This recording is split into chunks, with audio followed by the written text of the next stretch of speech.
see if that energy can turn into points. Steph Curry for three, and that is over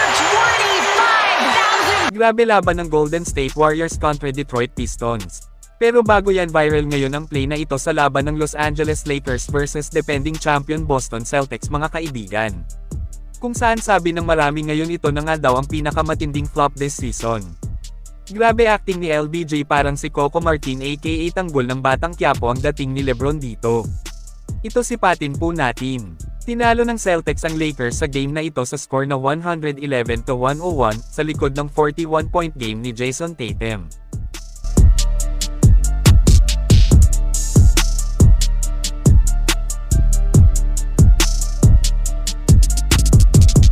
Ngayon ay dito na tayo sa bakbakan ng Golden State Warriors kalaban ng Detroit Pistons.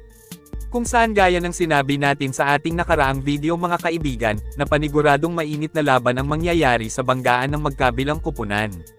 Napitin si Domolag Stewart sa greatest shooter, ano kaya nakain nito, bakit bigla lang naman niyang tinulak si Curry. Grabe, masasabing hindi nga po basta-basta kalaban ang Pistons kasi napakalalim nga din talaga ang lineup ng grupo ngayon. Yun nga, kahit gaano kalakas na team ay mag-iiba nga yan kapag Warriors na ang kaharap. Paiya ang buong Pistons sa GOAT shooter, mali ng kinalaban si Stewart. Naitalangan din pala ni Steph dito ang kanyang ika-25,000 NBA career points.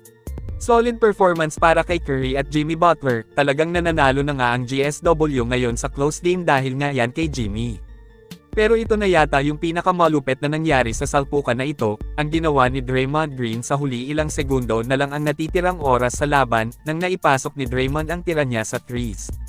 Tulala ang lahat sa ginawa ni Green, may bit-bit na pamatay nga din itong shooting sa 3-point area pag kinakailangan.